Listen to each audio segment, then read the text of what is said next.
Labdien! Mēs esam no Daugavpils valsts ģimnāzijas. Un mūsu komandas nosaukums ir Pēdu mednieces. Cik daudz Eiropas ir mūsu Daugavpilī? Iesim meklēt pēdas! Daugavpils ir pilsēta Latvijas austrumu daļā, Zilo ezeru zemē, Latgalē. Jau izsenis tās apvidus ir pazīstams ar raugu un piesātinātu vēsturi, arhitektūras pieminekļu mirjādēm un krāšņiem dabas skatiem. Arī citu Eiropas valstu ietekme uz šīs pilsētas ikteni nav pagājusi secina. Mēs visi esam vienas mātes, Eiropas daļa. Tādēļ mums, Pēdu medniecēm, nesagādāja grūtības sajust arī Daugavpilī citu nāciju klātbūtni. Esiet gatavi ceļojumam pa multikulturālās Daugavpils labirintiem.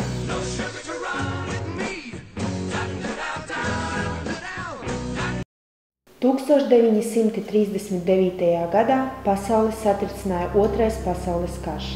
Vācu diktatora Hitlera vadībā tika nežēlīgi nogalināti aptuveni 6 miljoni ebreju. Tie tika dedzināti, smacēti gāzu kamerās, pret viņiem izturējās ar riebumu un nepamatotu naidu. Par vislielāko necilvēcību liecina milzīgās bedres, kurās nogalināto līķi tika sasviesti kā puvušu kartupeļu maisi.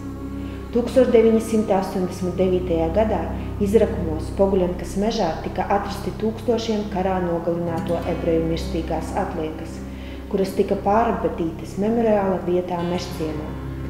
Gribas ticēt, ka šī planēta nekad vairs nepiedzīvos tik mežonīgu apiešanos ar cilvēkiem, kāda tā bija holokausta laikā.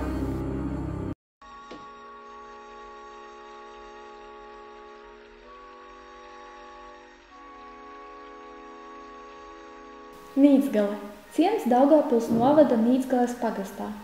Šis ciems ir pazīstams ar Nīcgales lielo akmeni, kas ir vislielākais laukakmens Latvijā. Tas ir valsts nozīmes dabas piemineklis.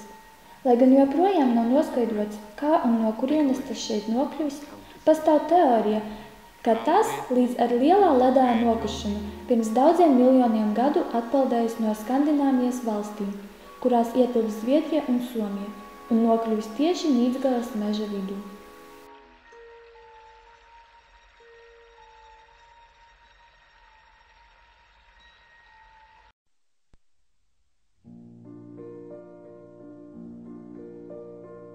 Daudzas Daugavpils ēkas jau no to pirmsākumiem saistītas ar Eiropas kultūru. Vilhelms Neimanis, kura ģimene pārcēlušies šurp no Vācijas 19. gadsimta 50. gados, gandrīz 20 gadus pavadīja Daugavpils pilsētas arhitekta amatā. Šajā laikā Neimanis palīdzēja projektēt Daugavpils dzelzceļa staciju. Mūsdienās šī stacija pieņem daudzus citu valstu viesus un veido saiknes starp Latviju, Krieviju, Lietuvu un Baltkrieviju. Jau iepriekš minētais Vilhelms Neimanis projektējis arī Daugavpils Mārtiņa Lutera evaņģēliski luterisko baznīcu un Jaunavas Marijas bezvainīgās ieņemšanas katoļu baznīcu. Abas šīs celtnes tagad ir daļa no tās sauktās Baznīckalna ainavas. Vietas, kurā līdzās cita citai, atrodas 4 dažādu konfesiju baznīcas. Citu vietu pilsētas centrā, pārlaižot acis apkārtnē, acīs iekrīt vecākais no Daugavpils dievnamiem – Daugavpils Svētā Pētera ķēdēs Romas katoļu baznīca. Nevelti tā vērīgiem arhitektūras interesantiem atgādina Svētā Pētera baziliku Vatikānā. Tā bijusi iecerēta kā bazilikas mērogos samazināta līdzniece. Vēl jo vairāk. Tai par savu pastāvēšanu arī mūsdienās jāpateicas Romas pāvestam Pāvilam VI, kurš 1974. gadā pārliecināja PSRS valdību to nenojaukt.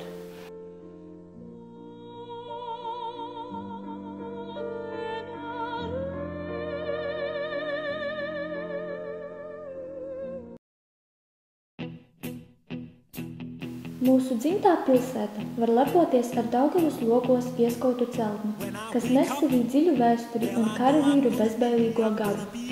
Šī celtne ir Daugavpils cietoksnis, jeb kā to dēvē 19. gadsimtā Dienaburgas cietoksnis. Senatnīgās akmens sienas kādreiz uzcēla vācietis Georgs Heinrichs Hekels. cietoksņa mūru uzdevums bija pasargāt toreizējās Vineburgas pilsētas iedzīvotājus, un 1812. gadā tas veiksmīgi pildīja savu uzdevumu, atverot Napoleona Bonaparte uzbrukumu. Karaspēkus vadīja avangarda kavalērijas komandieris, ģenerālis Marvels. Diemžēl franču karaspēkam izdevās ieiet uz cietoksņa vārtiem un tos nomusa. Mūsdienās senatnīgā celtne ir rekonstruēta tik daudz, lai saglabātu 19. gadsimta Austrumeiropas cietokšņa paraugu, par kādu tas kalpoja un kalpos. Mūsdienās cietoksnī darbojas Marka Rotko mākslas centrs. Marka Rotko mākslas centrā keramikas simpozijas notiek jau 2. reizi, un šogad tam piešķirts papildu nosaukums – Keramika Laboratorija, kas aicinās 16 māksliniekus no 10 valstīm, tai skaitā Latvija, Polija, Čehija, Luksemburga, kopīgiem spēkiem radīt sava veida laboratoriju, kurā eksperimentēt un citam ar citu dalīties pieredzē dažādās keramikas apdedzināšanas tehnoloģijās. Mākslinieki tika rūpīgi atlasīti, pateicoties starptautiskai speciālistu komandai. Simpozija organizators ir keramiķis Valentīns Picko.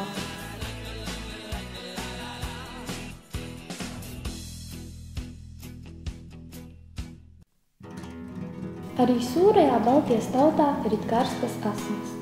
Impulsīvā un emocionālā spāņu deja flamenko ir atceļojusi arī uz Daugavpili. Flamenko deja ir kaislas eksplozija, skumju pārpilnība un vesela mīlestības pasaule. Pietiks dejot tūdaļu un tādaļu, arī mēs esam gatavi kaislai, un par to mums ir jāpateicas spāņiem. Šī deja Daugavpili aizrāva tikai pirms 2 gadiem, bet jau pa šo laiku daudzas meitenes iemīlēja flamenko. Tas parāda, cik tuvi mēs esam dienvidu tautām. Ģimnāzijas iela, ierastā rudens pelēcība, ikdienas sveiga un turpat arī omulīga kafejnīca Itālijas galvenā, Grand Café Royal. Vieta, kur tikai pirms dažiem mēnešiem savu darbu sāka itālis. Gatavojot ēdienu pēc savas īpašas receptes, kas pamazām iepazīstina daugavpiliešus ar īstu itāļu un arī citu rietumu Eiropas valstu virtuvi. Tomēr itāļu noskaņu šim veikalam piedod interjers. Sienas rotā bildes ar tradicionāliem itāļu paražām, kā arī Marlona Brando seju kafijas klana galvas atveidojumā krimināldrāmā Krustēs. Šo kafejnīcu var saukt par mazo Itālijas stūrīti Daugavpilī, mazu, bet karstu kā pati Sicīlija. Pēdējais objekts ir palma no dienvidiem. Savijoties ar mūzikas skaņām un Daugavpils zestro gaisu, rudenī pie Daugavpils mūzikas vidusskolas ir iesakņojusies palma. Jā, jūs nepārklausījāties. Daugavpilī tik tiešām var atrast palmu. Tā ir atceļojusi pie mums no karstās Itālijas. Un lai gan tai ir vairāk ierasts dienvidu subtropu klimats, palma cenšas pierast arī pie Daugavpils bargajiem klimata apstākļiem. Ja vēlaties izjust itāļu gaisotni, sastapt dienvidu floru, visīsākais ceļš ved uz Daugavpils mūzikas vidusskolu. Multikulturāla, inovatīva, Liela, noslēpumaina, krāsaina. Tāda ir mana pils, Daugavpils.